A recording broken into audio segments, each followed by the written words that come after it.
आयुर्वेद में रुचि रखने वाले लोग इसमें किसी न किसी ढंग से जुड़ना चाहते हैं। कोई लोग इसमें एडवांस कोर्स करने के लिए पूछ रहे हैं, कई लोग मुझे इसमें ट्रेडिंग के लिए पूछ रहे हैं, कई लोग पूछ रहे हैं हमें पढ़ाई छोड़े बहुत साल हो गए, क्या हम दोबारा पढ़ सकते हैं। तो आज इन प्रश्नों के मैं उत्तर दूंगा।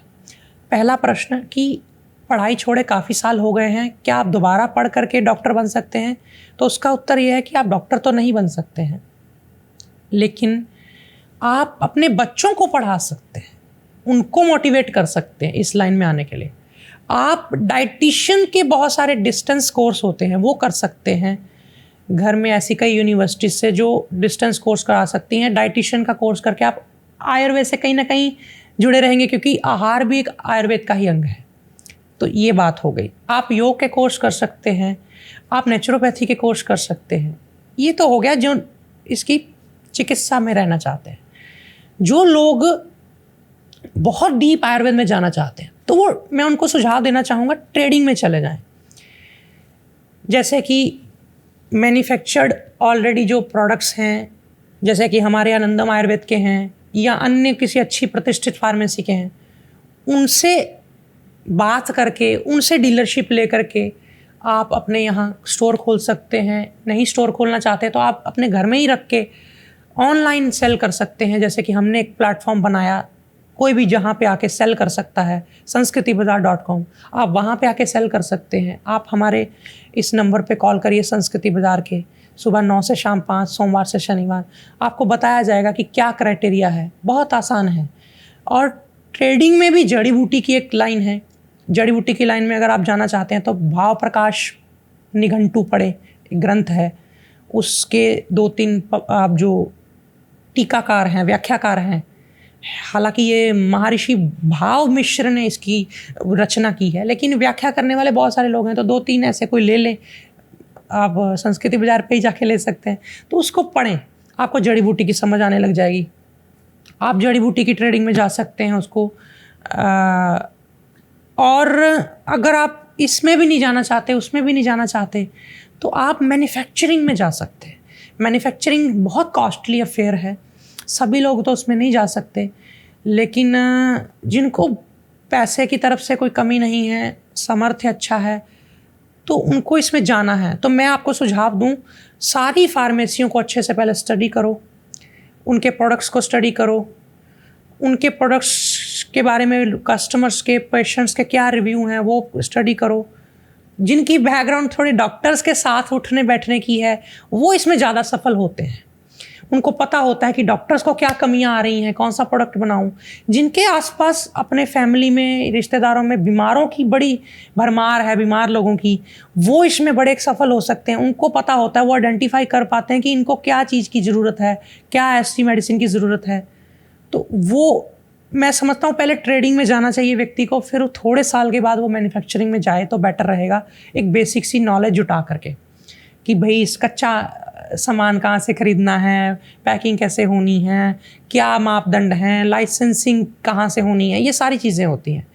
तो ये कोई मुश्किल टास्क भी नहीं है। 1-2 वैद्यों की टीम अपॉइंट करके उनसे सारा का सारा फ्रेम, एक ढांचा, एक खाका तैयार करवा करके उस पर चला जा सकता है। कोई भी व्यक्ति फार्मेसी भी बना सकता है, अपना पैसा उसमें डाल सकता है और आयुर्वेद से जुड़ सकता है। चारों तरफ अगर कुछ नहीं है तो मैं आप सबके लिए आयुर्वेद की जानकारी की वीडियोस लेकर के आता भी रहता हूँ, और आने वाले समय में इसको और बढ़ाने जा रहा हूँ, जिसका नाम रहेगा आयुर्वेद पाठशाला। आप आयुर्वेद की पाठशाला में घर बैठे सीखिए, समझिए, सुनिए और आनंद लीजिए, दूसरों को भी बताइए। ट्रीटमेंट वाला पार्ट जो होता है उसको हर किसी पे एप्लीकेबल ना करिए, लेकिन उठना कैसे है, सोना कैसे है, ये ऋतु का क्या महत्व है, इस ऋतु में क्या करना है, इस ऋतु में क्या नहीं करना, ये सारी तमाम बातें की जा सकती हैं।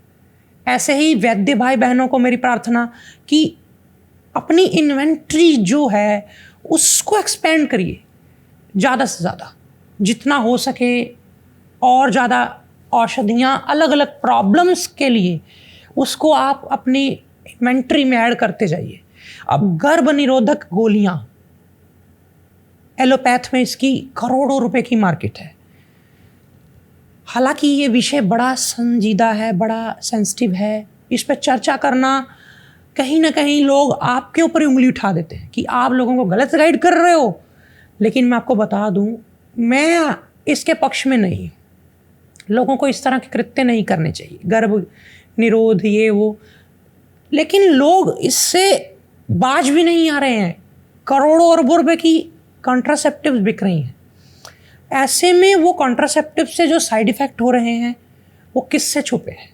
सबको पता है कि इससे बाद में पीरियड्स इरेगुलर होते हैं, इससे बाद में मूड स्विंग्स होते हैं, इससे हो सकता है फ्यूचर में कैंसर तक की समस्या हो जाए, रसोली तक हो जाए, लेकिन फिर भी लोग बाज नहीं आते। तो ऐसे में आयुर्वेद में भी कॉन्ट्रासेप्टिव्स उपलब्ध हैं। आप सर्च करिए संस्कृतिबाजार.com जो हमारी वेबसाइट है, उस पर जाके सर्च करिएगा बंधकवटी, आपको मिल जाएगा वो कॉन्ट्रासेप्टिव। कैसे यूज़ करना है, किसको देना है, किसको नहीं देना है, सभी वैद्य भाई बहन उसी के अंदर से पढ़ सकते हैं। और मैं इसको प्रमोट नहीं कर रहा, लेकिन मैं पीछे भी नहीं हट रहा। मैं खुले दिल से कहना चाहता हूँ, मैं बहुत ओपन माइंडेड व्यक्ति हूँ। मैंने देखा है कि जहाँ एक तरफ हमारी चुप्पी हमें पीछे रख देती है, वहीं दूसरी तरफ उनका जो ब्रॉड माइंड है अन्य पैथियों का, वो उनको फ्रंट एंड पे भी ले जाता है। वो उनको हर मुसीबत से लड़ने के लिए कैपेबल भी बना रहा है, और हमारा आपस का ही अंदरूनी क्रिटिसाइज हमें पीछे छोड़ रहा।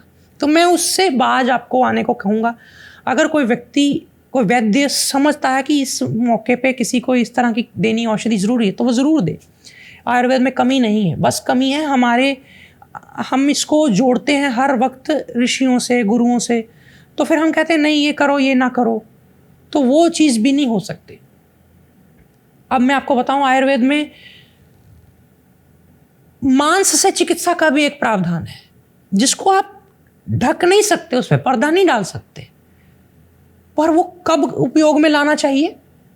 वो तब उपयोग में लाना चाहिए जब कोई पेशेंट अपनी विल पार छोड़ चुका है, जब आप महसूस करें कि वो ठीक होना ही नहीं चाहता, उसके अंदर बहुत वीकनेस आ चुकी है, दूसरी दवाइयां असर करना बंद हो गई हैं, जब आप महसूस करें कि वो खुराक ही नहीं पूरी ले पा रहा, खुराक भी उसको दवाई के साथ ही देनी पड़ रही है, तब ऐसी अवस्था में उसको इस तरह की औषधियाँ देनी पड़ती हैं। और ये आयुर्वेद का अंग है, इससे बचा नहीं जा सकता। आप मुंह नहीं फेर सकते। मैंने सालों तक लोगों को इससे मुंह फेरते हुए देखा है। मैं जीव हत्या को प्रमोट कर रहा हूँ ऐसा नहीं कह रहा हूँ, लेकिन आपको ये भी कहना चाहता हूँ कि हायर कॉन्शियसनेस को बचाने के लिए कई बार लोअर कॉन्शियसनेस को आप उसका उपयोग करते आए हो। एक बार एक बच्चा जल गया पूरा, तो हमारे एक सज्जन वैद्य हैं, उन्होंने मछली काट करके उसकी चमड़ी से उसका शरीर ढका, उसको ढक के बांधा। अब वो फिर मेरी मेमोरी बहुत पुरानी है, मैंने उस वक्त मेरे को इतना ध्यान भी नहीं कैसे कितने दिन बांधा, क्या किया।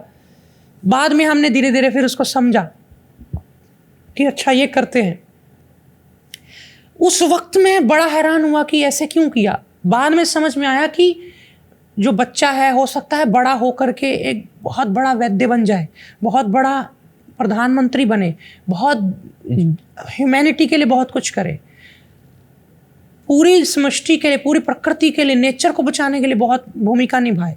तो उसकी कॉन्शियसनेस को आप हायर मानोगे ना, इसीलिए उस वक्त उस लोअर कॉन्शियसनेस के जीव की बलि हो गई, तो वो मानी जाएगी, वो वहाँ पे अनिवार्य हो गई। इसलिए इसमें भी बहुत सारे वैद्यों को बड़ा सोचकर चलना चाहिए, क्योंकि अगर वो बेवजह ही जीव हत्या को प्रमोट कर रहे हैं तो उसमें उनका भी कर्म गिना जा रहा है। ये बात तय है कि इसका हिसाब तो वैद्य को देना ही है, ये औषध लिखने वाले को देना ही है। तो इसलिए भी ये चीज़ को समझ के करें कि हाँ, जहाँ ज़रूरत लगे वहाँ पे उपयोग करें। ये सारी चीज़ें मैं आज आपको जो बता रहा हूँ, टॉपिक बड़ा लंबा और बड़ी वीडियो हो गई, लेकिन ये बातें रोज़ बताई भी नहीं जाती। हम बैठते हैं कभी कभी तो मन होता है कि आज इसी चीज़ों पे चर्चा करें। जाते जाते मैं आपको फिर से बोलूं कि भैषज्य सार संग्रह नाम की एक जो पुस्तिका है, ये ऊंझा आयुर्वेदिक फार्मेसी के द्वारा बनाई गई है। ये फार्मेसी 126 साल पुरानी है, और मैं इसका कोई पेड प्रमोटर नहीं हूँ। जनहित के लिए मैं यूं ही बता रहा हूँ कि इसमें आपको जो आयुर्वेद की औषधियाँ बनी बनाई उपलब्ध होती हैं मार्केट में, उनकी विवरण मिलेगा कि कैसे उपयोग करें, किसको उपयोग करें, कितनी मात्रा में दें, कितनी मात्रा में ना दें। सभी वैद्य भाई बहन जहाँ वो अपनी प्रैक्टिस करते हैं उससे ये पुस्तक उनको वहाँ रखनी चाहिए। और पेशेंट को देखते समय ही साथ साथ अगर माइंड में डाउट आए कि ये वाली औषध दी जाए या ये वाली, तो उस डाउट को उसी वक्त क्लियर कर लेना चाहिए, इसको पढ़ करके देख करके। तो आप पाएंगे कि आपके लिए एक तरह से ये हेल्पर का काम करेगी, हेल्पिंग हैंड का काम करेगी। जहाँ एक तरफ लोग आयुर्वेद सार संग्रह को बड़ी अहमियत देते हैं, बड़ी वो फेमस है, उसमें काफ़ी चीज़ें ईजी करके बताई गई हैं। उसमें भी जो चीज़ें नहीं हैं, जो औषधियों के जिक्र उसमें नहीं किए गए हैं, उन औषधियों के बारे में चर्चा इसमें किया गया है, बताया गया है। तो आप ज़रूर इसे अपने पास रखें। संस्कृतिबाजार.com पर ये उपलब्ध है। और आपको आज की वीडियो से क्या कुछ जानकारियाँ मिली ये मुझे ज़रूर बताना।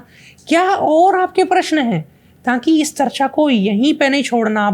अब इसे थोड़ा आगे बढ़ाएंगे यदि हम और आप मिलके, तो मुझे लगता है तब भी हम किसी कंक्लूजन पे पहुँचेंगे, तभी हम कुछ एक्टिविटी में पहुँचेंगे। अभी तो सिर्फ हम सुन रहे हैं, तो सुन करके कुछ प्रैक्टिकल करने के लिए हम तभी आगे बढ़ पाएंगे सब, जब हम इन डाउट्स को बैठ करके क्लियर करेंगे। आप अपने प्रश्न रखना, मैं उन प्रश्नों के बारे में यदि जानता हूँगा तो ज़रूर बताऊँगा, यदि नहीं जानता हूँगा तो मैं रिसर्च करूँगा फिर आपको बताऊँगा। तो आपने मुझे सुना उसके लिए धन्यवाद। अपना ध्यान रखें। नमस्कारम।